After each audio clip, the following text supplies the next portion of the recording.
Next chapter है आपका accounting equations. Accounting equations में आपको न्यूमेरिकल क्वेश्चंस बहुत इंपॉर्टेंट मिलेंगे, आपके एग्जाम पर्सपेक्टिव से बहुत इंपॉर्टेंट चैप्टर है। और अंडरस्टैंडिंग वाइज भी ये आपको बहुत क्लियर होना चाहिए कि आपकी इक्वेशंस किस तरह से बन रही हैं। बट जैसा मैंने पहले कहा कि अकाउंटिंग को अगर आप लर्न करके करने की कोशिश करोगे, रट के करोगे, इक्वेशंस को रटोगे, ये सब करोगे, तो आपको मार्क्स नहीं मिलने वाले हैं। आपको चीजें समझ में आएगी, क्वेश्चंस में आपकी गलती होती रहेगी रिपीटेटिव टाइम्स। तो उसके लिए आपको क्या करना है, आपको कॉन्सेप्ट समझना है कि हमने अगर कोई भी इक्वेशन बनाई है तो बनाई क्यों है। पहले एक एग्जाम्पल से शुरू करती हूँ। फॉर एग्जाम्पल, आपने क्या किया होगा, सबसे पहले कैपिटल इन्वेस्ट किया होगा आपने बिजनेस में। कैपिटल इन्वेस्ट किया मतलब जो ओनर ने बिजनेस में पैसा लगाया अपना, वो होता है कैपिटल। फॉर एग्जाम्पल, आपने 10 लाख किया। अब देखो, मैंने पहले बताया था कि फाइनेंशियल जो आप स्टेटमेंट्स बनाते हो, फाइनेंशियल स्टेटमेंट बनाने के लिए आप एक तो प्रॉफिट एंड लॉस अलग कैलकुलेट करते हो, उसके अलावा आप बैलेंस शीट बनाते हो जिसमें आप सारे एसेट्स को लिखते हो और आप सारी लायबिलिटीज को लिखते हो। अब अगर मैं ट्रांजेक्शन वाइज देखूं, कोई जर्नल एंट्रीज नहीं, कुछ नहीं, डायरेक्ट आपका बैलेंस शीट के ऊपर इम्पैक्ट बताऊं, तो देखो क्या होगा। बैलेंस शीट आपकी, ये बैलेंस शीट है आपकी। फॉर एग्जाम्पल, आपने एक पार्टीशन किया, अमाउंट्स का कॉलम, ये इसके अमाउंट्स का कॉलम, मैं फॉर्मेट में नहीं जा रही किसी चीज के, मैं सिर्फ आपको अंडरस्टैंडिंग के पर्पज से बता रही हूँ कि कैपिटल जो इन्वेस्ट किया है ओनर ने, तो कैपिटल इन्वेस्ट करते टाइम इधर होता है आपका लायबिलिटी साइड, और ये राइट हैंड साइड होता है आपका एसेट साइड। एसेट्स मतलब जो भी आपकी प्रॉपर्टीज हैं, जो भी आपके पास गुड्स हैं, जो भी आपके पास ऐसी वैल्यूएबल चीजें हैं जो आपको बेनिफिट देंगी फॉर मोर देन 1 ईयर में भी। और लायबिलिटीज में आपकी आती है सारी ऑब्लिगेशंस, मतलब आपको कहां कहां पैसा रिटर्न करना है, किस किस ने आपको किस किस टर्म्स में पैसा दिया है। फॉर एग्जाम्पल, अगर मैं कैपिटल इन्वेस्टमेंट से शुरू करूं, तो जब यहाँ कैपिटल इन्वेस्ट किया होगा ओनर ने, तो आपने जर्नल एंट्री क्या की थी, यहाँ कैपिटल इन्वेस्ट करते ही आपके हाथ में कैश आया होगा। एंट्री क्या की होगी आपने, cash account debit to capital, capital account. आपने कैपिटल को क्रेडिट क्यों किया, क्योंकि ये आपके लिए लायबिलिटी है, और कैश आपने क्यों डेबिट किया, क्योंकि ये आपके पास आ रहा है और आपका एसेट है। यहाँ हमने cash account debit to capital account जैसे ही किया, वैसे ही देखो आपके हाथ में 2 चीज आई। इस एंट्री को भी कॉम्प्लिकेट, अगर नहीं समझ आ रहा है तो कॉम्प्लिकेट मत करो, प्रैक्टिकली समझो कि जब कैपिटल किसी ने इन्वेस्ट किया होगा तो आपके पास क्या आया होगा, यहाँ पे आपके पास आया होगा कैश, कितना, 10 लाख रुपीज। यहाँ आपके पास 10 लाख कैश आ गया, और इसके अपोजिट में आपके पास क्या आया होगा, लायबिलिटी आई होगी, किस नाम की, कैपिटल नाम की एक लायबिलिटी मेरे पास आ गई 10 लाख रुपीज की। अब ये ठीक है, ये मेरा बिजनेस यहाँ स्टार्ट हो गया, बट उसके बाद ये करके बिजनेस का सारा काम तो खत्म नहीं हो गया। फिर आप क्या करोगे, आप जाओगे, आप कुछ एसेट्स अरेंज करोगे। एसेट्स के लिए आपको मे बी कोई बिल्डिंग चाहिए, कोई आपको लैंड चाहिए, आपको मशीनरी चाहिए, आपको ये सारी चीजें चाहिए। तो अगर फॉर एग्जाम्पल आप यहाँ पे मशीनरी खरीदते हो, तो मशीनरी क्या है, आपके लिए एसेट है। आप कहाँ डालोगे, बैलेंस शीट में आप एसेट की साइड में डालोगे, मशीनरी डालोगे। अब मशीनरी आपकी I for example 2 lakh rupees की, यहाँ आपने मशीनरी डाली। मशीनरी डालने के लिए आपने पैसा कहाँ से लेकर आए होगे, या तो आप इसके रिटर्न, इसके बदले में पैसा मत दे के आओ, तो ये जो पार्टी होगी आपकी लायबिलिटी में आ जाएगी। और अगर आप ये पैसा दे के आ जाते हो, कैश में आपने खरीदी है, तो यहाँ ये मशीनरी खरीदते ही आपको यहाँ से 2 लाख रुपीज माइनस करने पड़ेंगे, और आपका बैलेंस यहाँ हो जाएगा 8 लाख, और 2 लाख की आपके पास मशीनरी हो जाएगी।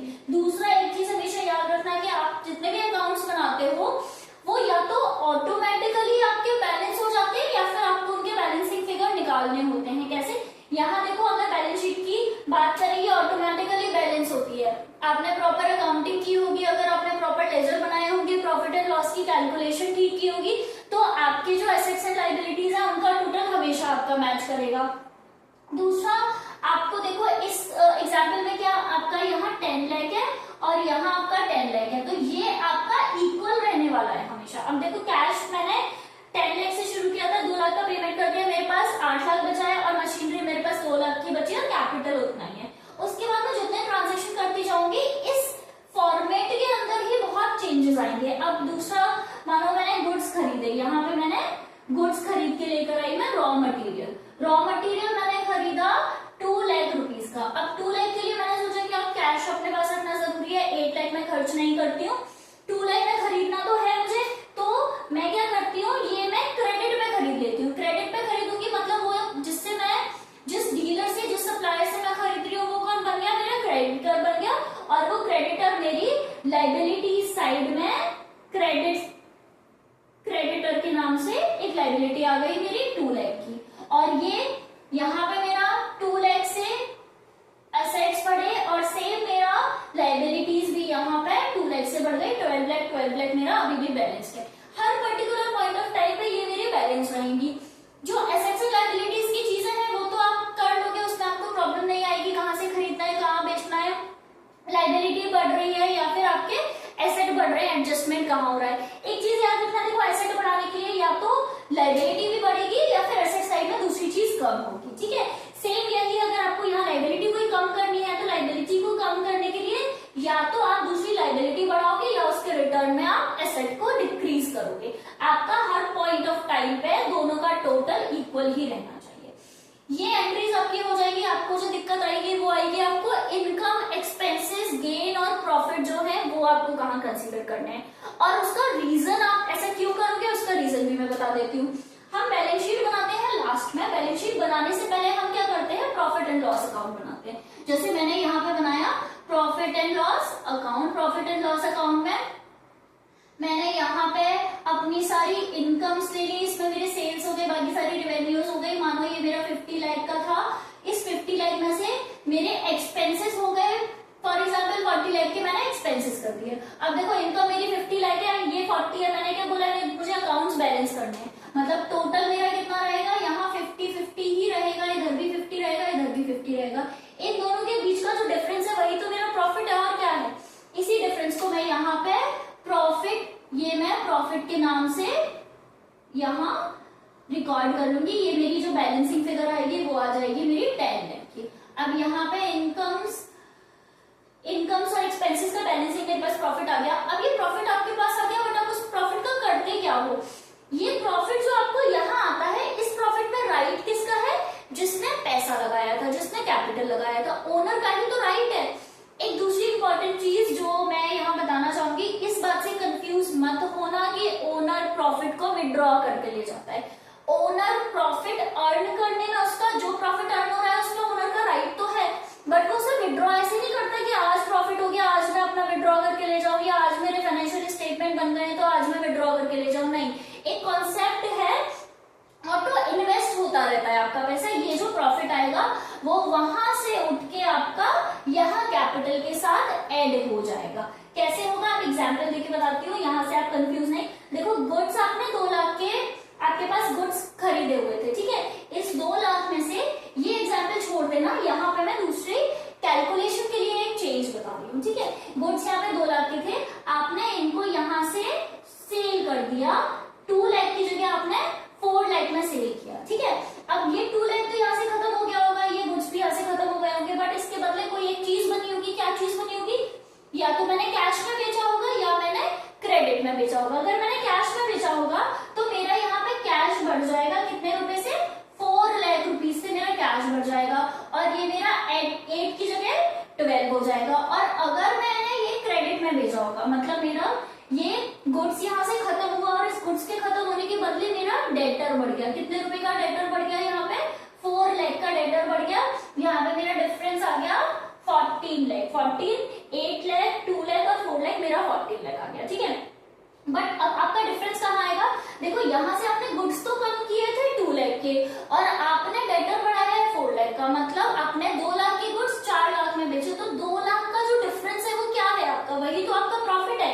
ये प्रॉफिट यहाँ पे जैसे 10 लाख था, इस एग्जाम्पल में मैंने 2 लाख का प्रॉफिट कंसीडर किया है। इस 2 लाख के प्रॉफिट को आप कहाँ लेके जाओगे, आप इसे ऐड कर दोगे कैपिटल के साथ में प्रॉफिट के नाम से। यहाँ पे ये 10 लाख है, 10 लाख आपका कैपिटल है, और इसके साथ ही आपका ये 2 लाख प्रॉफिट आ गया। देखो 10 ये 10 और 2 और 2, ये आपका 14 लाख इधर भी हो गया, 14 लाख आपका उधर भी हो गया। आपके बैलेंस शीट अभी भी बैलेंस है, इसका टोटल हमेशा आपका इक्वल रहेगा। तो कॉन्सेप्ट क्या है, जब आप कोई भी एसेट बढ़ाओ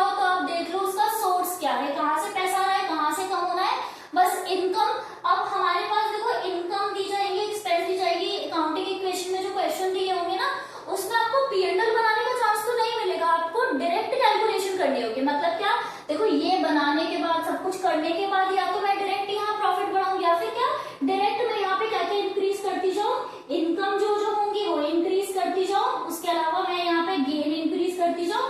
इसका रिवर्स क्या होता, अगर यहाँ मेरा लॉस हो जाता तो लॉस के केस में यहाँ पे मैं माइनस करती जाऊं लॉस और माइनस करती जाऊं एक्सपेंसेस। एक्सपेंसेस क्यों माइनस करूंगी, क्योंकि एक्सपेंस मेरे जितने ज्यादा बढ़ते हैं उतना ज्यादा मेरा प्रॉफिट डिक्रीज होता है, मतलब कहीं ना कहीं आपके कैपिटल का जो प्रॉफिट का पोर्शन है वो डिक्रीज होता है। ठीक है, ये अभी प्रैक्टिकली बताया है, अब एक क्वेश्चन से हम आगे करेंगे तो आपकी अंडरस्टैंडिंग बहुत